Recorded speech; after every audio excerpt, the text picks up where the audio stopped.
Pada video ketiga ini kita masih membahas regresi sebagai salah satu jenis pencocokan kurva. Seperti yang telah dijelaskan sebelumnya, dalam praktiknya fungsi regresi yang dicari ini biasanya berasal dari kelas atau keluarga kurva tertentu, seperti fungsi linier, fungsi pangkat, fungsi eksponen, atau fungsi rasional. Di video sebelumnya, kita sudah mempelajari regresi linier, yaitu ketika fungsi regresi yang dicari berbentuk fungsi linier. Namun dalam beberapa kasus, hubungan antara dua variabel tidak selalu bersifat linier.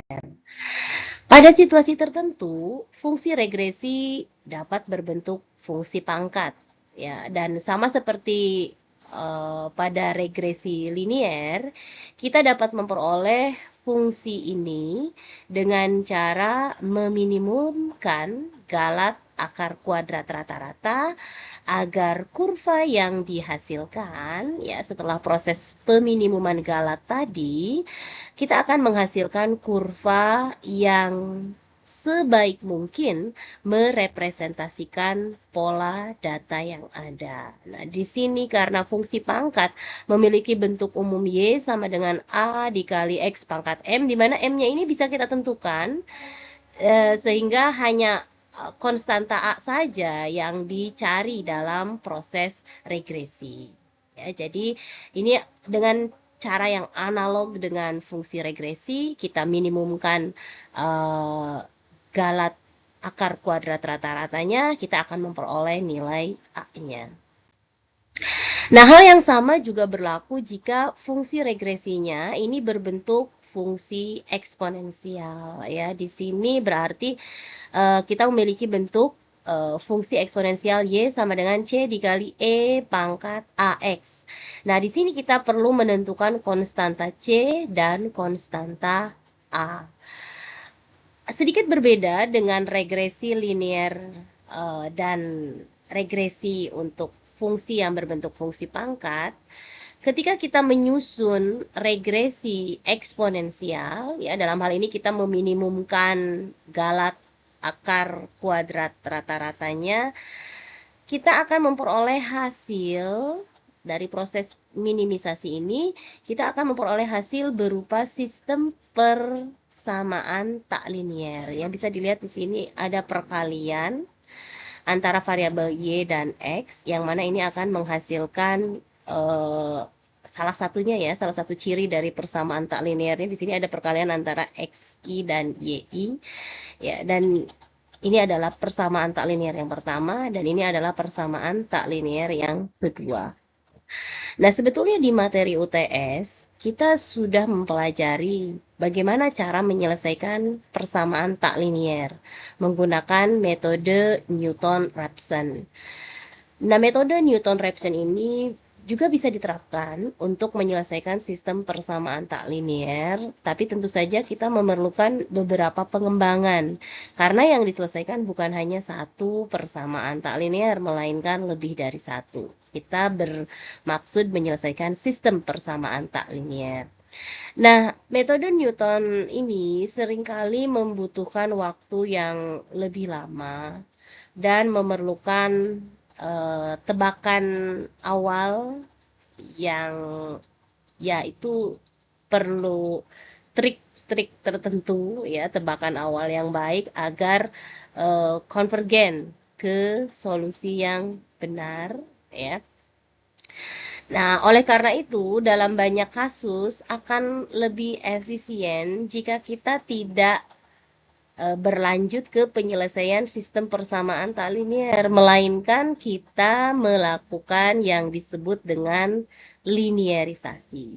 Ya, jadi kita tidak langsung menyelesaikan regresi eksponen ini lanjut ke penyelesaian sistem persamaan tak linier, tidak, melainkan kita menempuh linearisasi terlebih dahulu untuk fungsi eksponensial ini, lalu setelah itu kita terapkan regresi linier ya.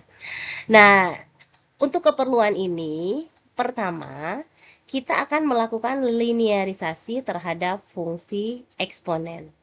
Jadi kita lakukan linearisasi dulu. Nah, adapun proses linearisasinya, pertama ini adalah fungsi eksponen yang kita ketahui, yang mana kita ingin tentukan nilai C dan A-nya. Selanjutnya kita linearisasikan dengan cara kedua ruas kita ln-kan, sehingga kita memperoleh ruas kirinya adalah ln Y dan ruas kanannya adalah AX ditambah ln C. Nah, selanjutnya, proses linearisasi ini bertujuan untuk memperoleh bentuk linier dari fungsi eksponensial yang kita miliki. Dengan melonkan kedua ruas tadi, kita bisa melihat bahwa kita akan memperoleh bentuk linier Y bar sama dengan AX bar ditambah B, di mana Y barnya adalah ln Y, ruas kiri yang ada di sini, sementara X barnya itu adalah X, sebagaimana X pada bentuk eksponensial, dan di sini B itu sama dengan ln C. Nah, setelah kita memiliki bentuk linier ini, kita bisa menggunakan konsep regresi linier untuk mencari A dan B sebagaimana yang sudah dijabarkan pada video sebelumnya. Menggunakan konsep regresi linier tersebut, kita bisa menentukan konstanta A dan B. Namun tentu saja di sini kita harus memperhatikan titik data yang kita gunakan. Apabila sebelumnya titik data yang diberikan itu berbentuk XI, YI, maka untuk metode regresi linier hasil linearisasi ini kita akan menggunakannya dalam bentuk XI bar, YI bar, di mana XI-nya sama dengan XI barnya sama dengan XI dan YI barnya sama dengan ln YI. Setelah A dan B-nya diperoleh, tentu saja kita bisa menuliskan fungsi regresi eksponennya yang berbentuk Y sama dengan C dikali E pangkat AX. Nah, di sini A-nya diperoleh dari konstanta A hasil regresi linier. Sementara C-nya ini diperoleh dengan cara E dipangkatkan B. Karena kita tahu sebelumnya bahwa B ini adalah ln C, sehingga C ini adalah E dipangkatkan B. Nah, transformasi linier ini tidak hanya dapat diterapkan pada fungsi eksponensial, tapi juga kita bisa terapkan pada berbagai jenis fungsi non-linear lainnya. Dengan kata lain, linearisasi adalah salah satu opsi yang dapat dipertimbangkan untuk memperoleh fungsi regresi yang dibutuhkan. Artinya, setelah menentukan jenis fungsi regresi yang sesuai dengan pola data, langkah selanjutnya adalah merumuskan proses transformasi yang tepat untuk melakukan linearisasi.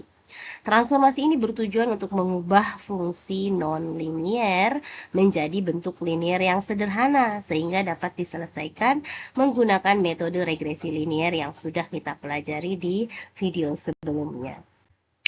Nah, mungkin ada yang bertanya bagaimana cara mengubah fungsi non-linier menjadi bentuk linier.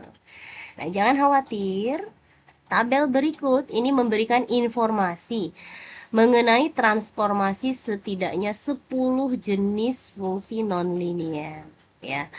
Nah, secara umum kita bisa melihat bahwa fungsi linier ini kan harusnya berbentuk Y sama dengan AX plus B. Maka bentuk-bentuk fungsi yang linear ini, bentuk-bentuk fungsi yang tak linear ini ya, kesemuanya ini diubah ke dalam bentuk Y bar sama dengan AX bar ditambah B. Sebagai contoh pada fungsi eksponensial yang sudah dibahas sebelumnya ya. Di sini kita memiliki Y sama dengan C dikali E pangkat AX. Lalu kita memiliki bentuk linearisasinya seperti ini. Dan ini adalah transformasinya. Melalui transformasi ini, Fungsi eksponensial yang awalnya nonlinier dapat direpresentasikan dalam bentuk linier sehingga kita dapat menerapkan metode regresi linier. Nah, selanjutnya berikut adalah grafik dari 10 fungsi yang telah kita bahas dalam tabel transformasi linearisasi di slide sebelumnya. Nah, apa kegunaan dari gambar kurva ini? Nah, tentu saja grafik ini membantu kita dalam memilih jenis fungsi yang paling sesuai untuk proses regresi. Pemilihan fungsi regresi biasanya dilakukan setelah kita memvisualisasikan data yang tersedia. Sebagai contoh, misalkan di sini kita memiliki 4 kelompok data dengan pola yang berbeda yang telah divisualisasikan dalam grafik ini. Nah, pertanyaannya adalah fungsi regresi mana yang paling cocok untuk masing-masing kelompok data ini. Dengan berbekal kurva dari fungsi yang sebelumnya diperlihatkan, ya, kita bisa memilih kira-kira fungsi regresi mana yang paling cocok, ya, yang paling merepresentasikan hubungan antara variabel-variabel dalam data yang kita miliki.